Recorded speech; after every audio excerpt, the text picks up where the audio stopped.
The road we're on is paved in Garth. Come along on the journey as we explore Garthology. Think of it more as a conversation. I like that. So if this is truly a conversation, then I say let the conversation begin.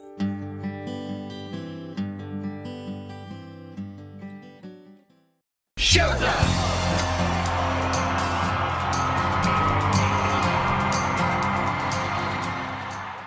Hi guys, it's Deb. And I'm Pete. And I'm Jess. Hello Garthologists, and welcome to Season 2, Episode 6 of the Garthology Podcast. Thanks for checking in with us again.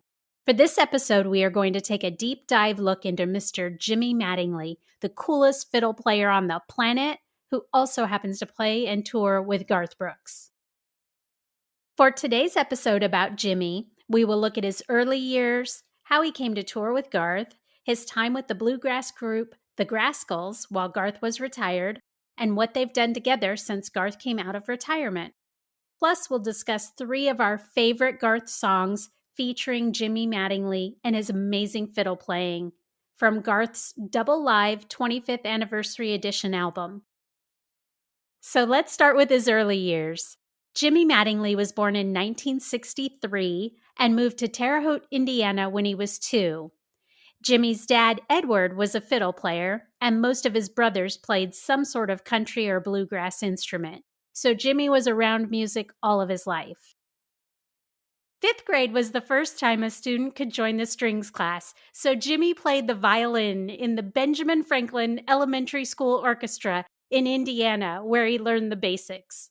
He started playing fiddle at 9 years old. And while living in Indiana, Jimmy won his first fiddle trophy, the Indiana State Fiddle Championship. At 10, the family moved to Litchfield, Kentucky. While he was still a teenager, Jimmy won 4 Kentucky State Fiddle Playing Championships and 4 Tennessee State Championships. And in 1981, he won the Grandmasters Invitational National Championship. After his win, he started touring with the bluegrass band Spectrum, later backing the Forrester Sisters and Steve Wariner. Then in 1989 until 1993, he toured with the legendary Dolly Parton, which led to joining Garth's backup group, Stillwater. Now let's look at my favorite Jimmy Mattingly performance on a Garth Brooks song, Callin, Baton Rouge. Here we go! Operator, won't you put me on? Think we got a smile up down to Baton Rouge. Hurry up, won't you put her on the line? I gotta talk to the girl just one more time.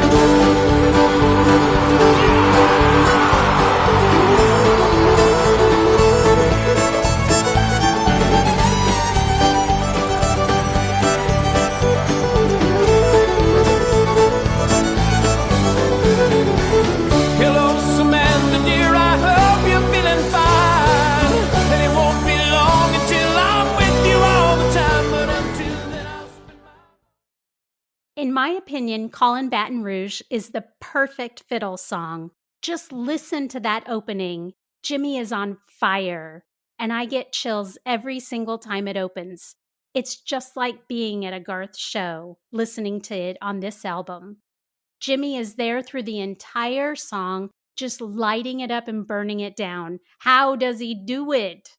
And then starting at the 1:16 mark, Jimmy just absolutely takes over the song. And this is already after playing nonstop for the first minute and 16 seconds. Chills, people. I get chills. Then he plays all the way through to the end and finishes the song with that little flourish at the 2:32 mark that's not on the studio recording, and it is perfection. Pete, what did you think of this recording? Well, I actually get to talk about this song in an upcoming episode, so I'll make this short so I don't repeat myself too much when we record that episode. When we talk about Callin, Baton Rouge, we really do talk about one of the most upbeat, fun songs that Garth has. But Jimmy, in my opinion, sets the tone for this entire song. I love the live shows when Jimmy gets going on his solos and Garth is just all over him, screaming, yelling. He's up in his ear and his face. It really shows you that these guys truly do have a fun, genuine, good time with one another in the live shows. It's one of my top 5 live show songs for sure. And when it comes time for Jimmy to go, he goes nuts. Like you were saying, he just lights that stage up. I really can talk about this song all day, but for now, I'm going to save the rest for what I have to say later. So, Jess, what are your thoughts on it? This is my favorite song to hear live. Like, there's so many songs that I enjoy, but this song is just nuts from beginning to end, and it just goes the whole time, and I love it. And I'm so impressed by the fiddle solos in this song. It kills me that somebody can play like that. And it would 100% not be what it is without the music, and most specifically the fiddle. And like you were saying, like, Jimmy has so much fun. I love to watch him and Garth interact, but he always has that big old grin on his face, and he just looks like he's having the time of his life out there on the stage. And we've talked about with Garth, like, that's compelling to watch. You can't help but want to watch somebody have that kind of fun. And so I love this song as much for that as for the song itself, I think. I love it. I love this song completely. Everything about it. Yeah, it's funny how you say, like where he's genuinely having a good time like that. Garth, obviously we all know he's won 7 Entertainer of the Years, and he always says it's because the band and crew. But that's an exact reason why he says that. Garth's not the only one having a great time out there. All of the people in the band are having just as good of a time, and it shows with Jimmy in these songs. It's true. Yeah. Yeah, I agree. I think that definitely Jimmy is having as much fun, if not more fun, than Garth. Seeing him in concert out there with Garth is the best. I love it because he's having so much fun. So, Pete, what do you have to tell us about Jimmy? Yeah, so I get to talk about Jimmy and how he actually started with Garth. In 1995, Jimmy hit the road for a tour with Brooks and Dunn, and in the summer of 1995, he got that ultimate call to record a track with Garth Brooks. On Garth Brooks' 1995 release, Fresh Horses, and the song was Fever. That led to a full-time spot with Garth and the band on the world tour from 1995 to 1998, and the nickname that he got, The Rookie. Jimmy was part of the Live from Central Park and the Ireland and Back shows. And during this time with Garth and many live shows for TV specials, I could always remember Jimmy just going 110% every minute of every show. I always remember that he would run out to the center of the stage or any part of the section of the stage that he was closest to with his fiddle during his solo. And again, like we mentioned before, just go absolutely nuts. In any Garth song that has a fiddle break, Jimmy just doesn't give up. He gives it his all every single time. When it was all said and done, he would throw his fiddle bow out to the crowd. And in an article that I had read, and while doing research, at one point he had mentioned to Garth, hey, at some point, you're going to have to start buying these bows, because he would just go crazy and then throw it, go crazy and throw it. So I thought that was pretty funny. Made me giggle a little bit. When Garth and the band decided to take a break in 1999, Jimmy continued to do special live dates and record with Garth. So I want to talk about the song that I mentioned, Fever.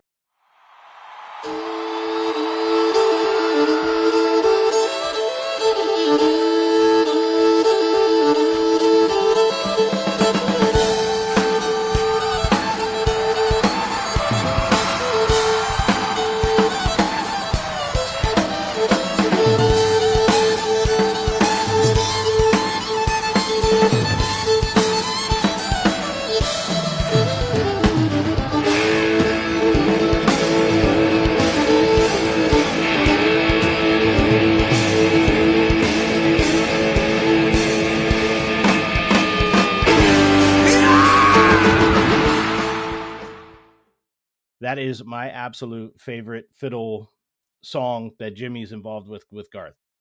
As you all know, there's a lot of different recordings of the song Fever, but I do not think that any of those are better than the cut off the double live 25th anniversary edition. From the 4th second of the song, Jimmy is just on it, and I mean on it. Up until the 54th second, it's just Jimmy and Mike on the drums, but Jimmy is just letting that fiddle bow catch fire. He's playing in the background the entire song, of course, but when Garth sings the lyrics Fever, you can hear Jimmy just slide in on that bow to match Garth's pitch in his voice, and it just carries it. Like, I listened to that song while doing this research on that live 25th anniversary, and every time that Garth says Fever. If you just listen to it, you could just hear, he just chimes in and it comes up. It was great.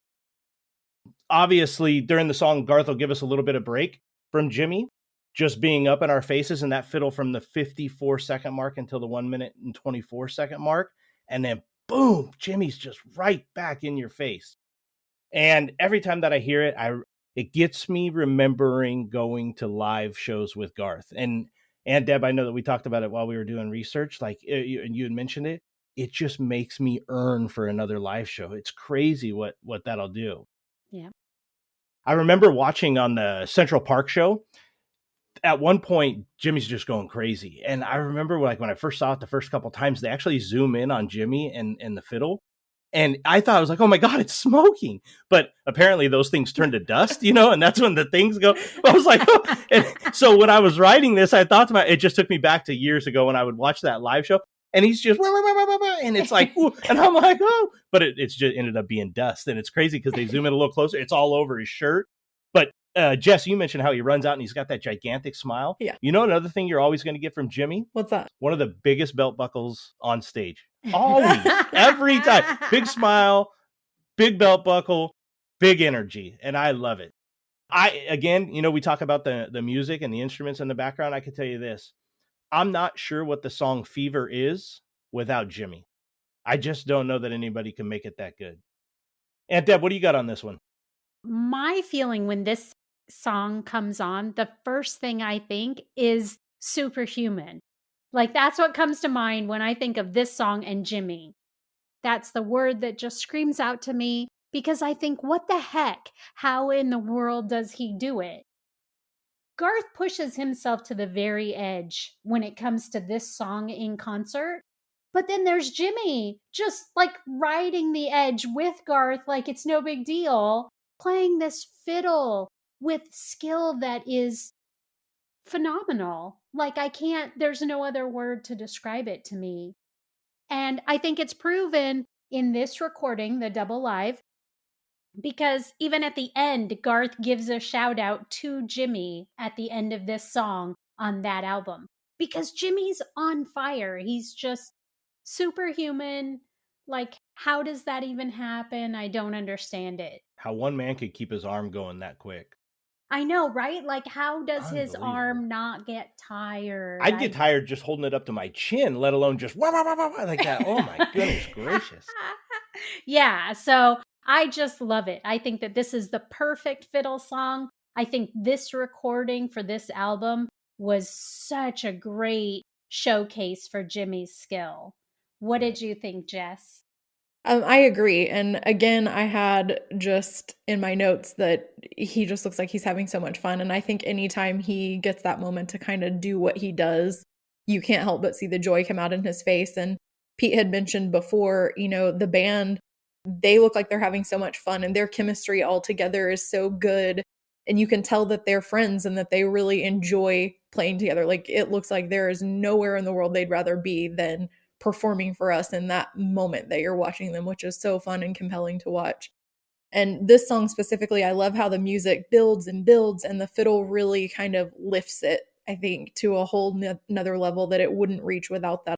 I agree. I don't know what this song would be without the fiddle and without Jimmy. I can't even imagine it. Yeah. There's a part at the 156 mark that kind of reminds me of something out of The Devil Went Down to Georgia. It sounds almost kind of evil, or like it tapers off, and it reminded me of what you said, Deb, like the skill level to make an instrument make that sound, is crazy, because so much of it is so fast and so delicate. Like, those little bitty moves make a completely different sound, and it's all happening so fast, and they're also running around the stage at the same time. Yet they don't miss a beat. Everything sounds amazing. And all those fiddle licks are perfect, which is just insane to me. It's so impressive as a song. I'm like rapt attention while it's on, just so that I can pay attention to what's happening. Yeah, I agree. So Jess, I got us caught up to when Garth went into retirement. Why don't you tell us what Jimmy did after that?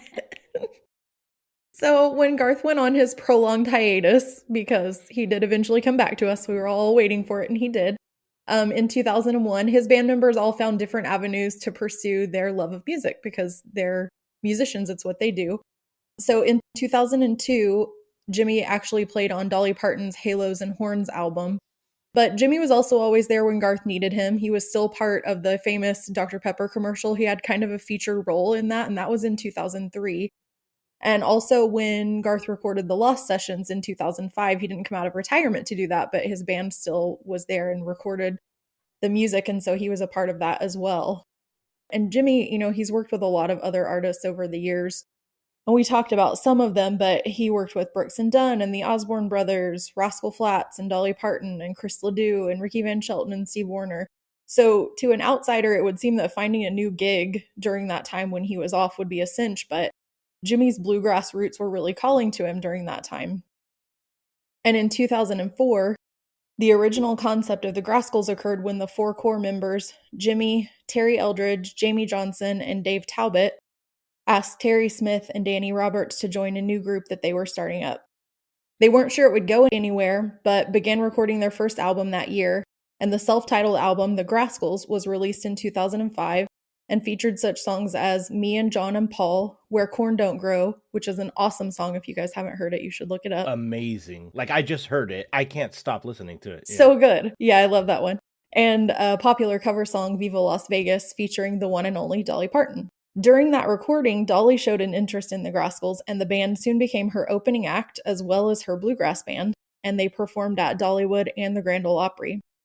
Despite their earlier doubts, their first album made it onto the Billboard charts, as well as many other country charts.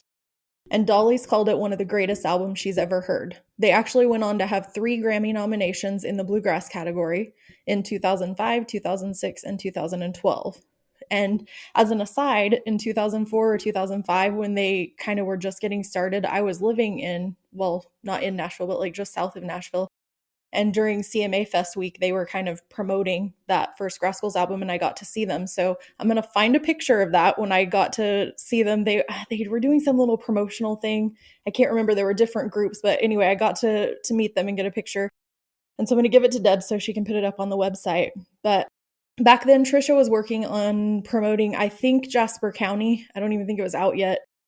And so I had been going here and there and seeing her shows around Nashville. And so then getting to see Jimmy during that time too was almost like, everyone was missing Garth. And it was like getting to see little pieces of your family where I was like, can you guys just like all get in one place again, please? But in 2008, Jimmy left the Graskels and he was replaced by Jeremy Abshire. And then as soon as Garth went back into the studio, Jimmy was there for it. In fact, he's been on pretty much everything Garth's done in the 2000s, from Scarecrow all the way to Fun. And he currently tours with Garth whenever an occasion arises. Let's all hope COVID goes by the wayside soon, or at least backs down enough that we can all get back to the concerts that we love. And Jimmy, we can't wait to see you out there. I'm looking forward to watching you bring down the house with one of my all-time favorites, which is Much Too Young to Feel This Damn Old.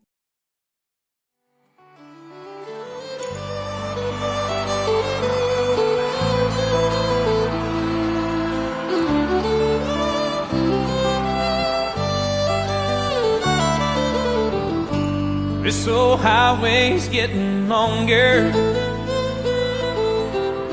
It seems there ain't no inside.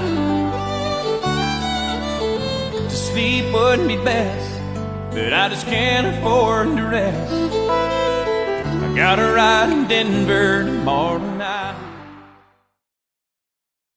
So the guitar opens this song, but as soon as the first fiddle notes start to drift out over the audience, the crowd erupts because they know what song is coming.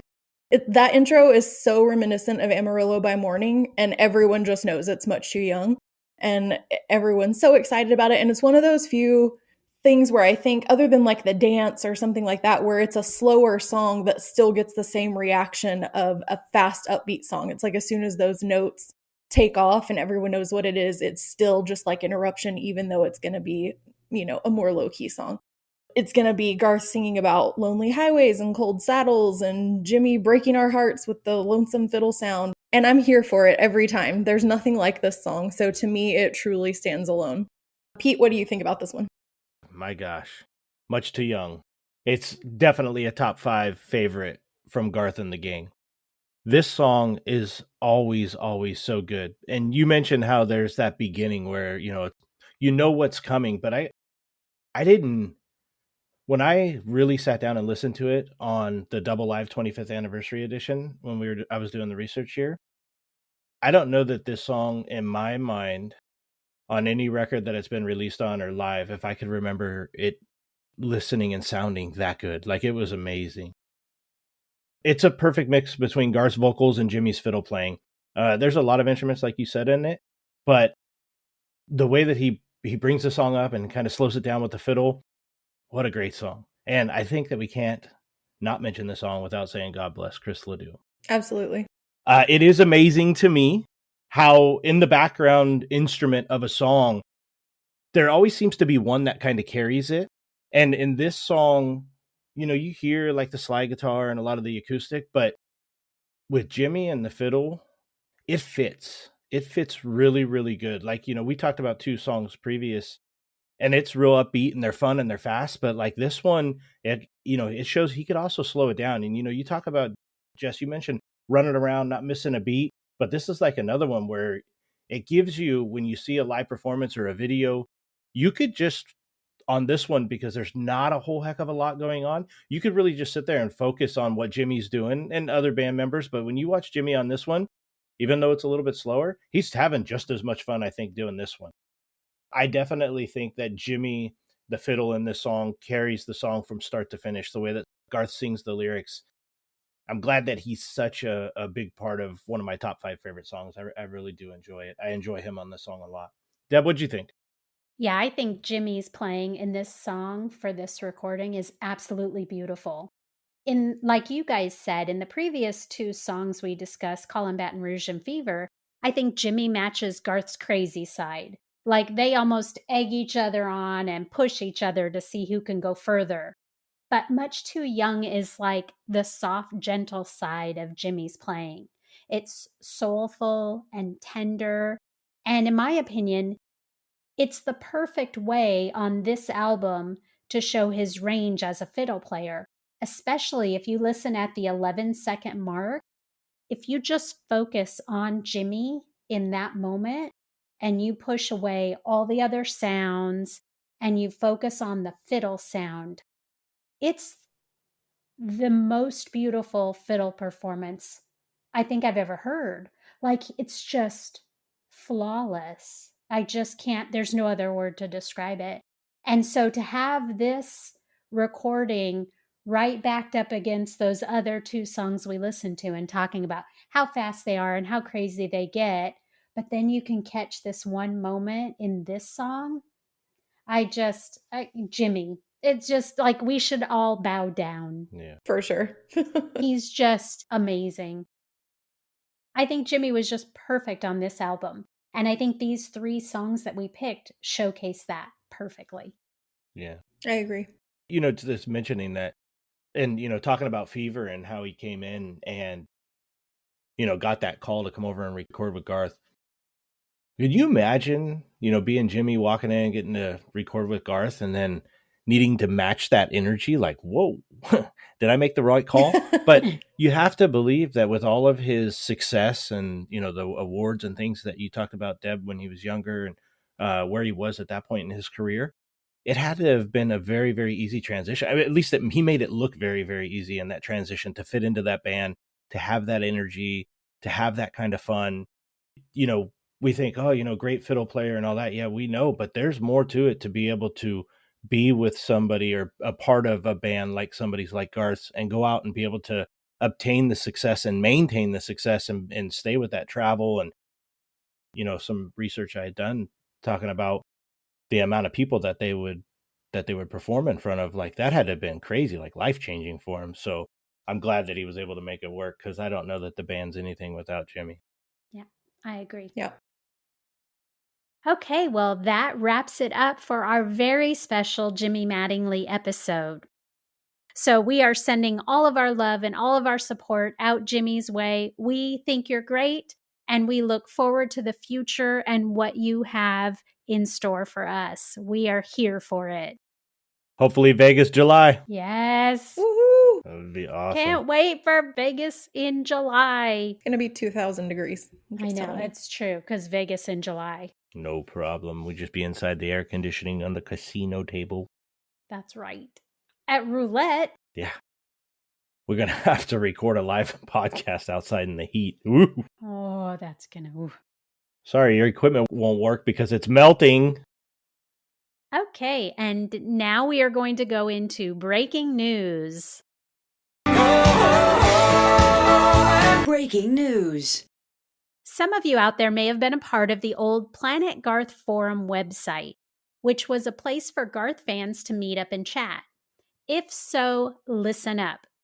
As you are probably aware, Planet Garth has been down for some time.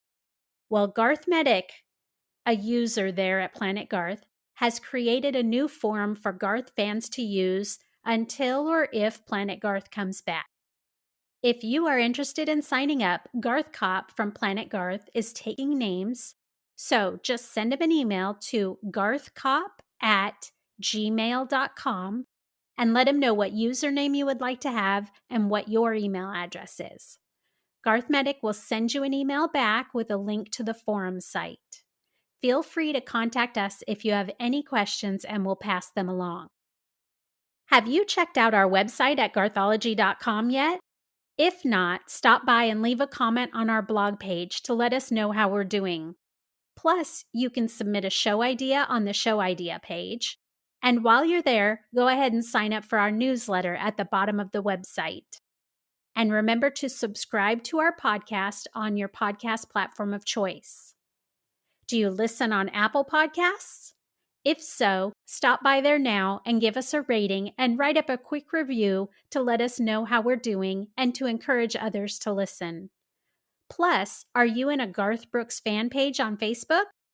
If so, don't forget to share us with your group by posting about us or sharing one of our posts there. Help your friends in low places become Garthologists too. Yeah, and speaking of friends in low places, while you guys are on social media, you can find us at facebook.com/GarthologyCast. If you use Instagram and Twitter, we are at GarthologyCast there. We do appreciate and enjoy the interaction with a lot of you Garthologists. If you guys can continue to like and comment and or share our posts and stories, we would greatly appreciate it. And next up on Garthology, we're going to be diving into the first half of Garth's 6th studio album, In Pieces. This will include tracks 1 through 5, which are Standing Outside the Fire, The Night I Called the Old Man Out, American Honky Tonk Bar Association, One Night a Day, and Kickin' and Screamin'. This will be Season 2, Episode 7, and will be available on your podcast platform of choice starting March 7th. Until then, this has been Season 2, Episode 6 of Garthology, and I'm Deb. I'm Pete. And I'm Jess, and we'll see you guys next time. Bye! Bye, everybody. Bye, guys. Finish it! Finish it!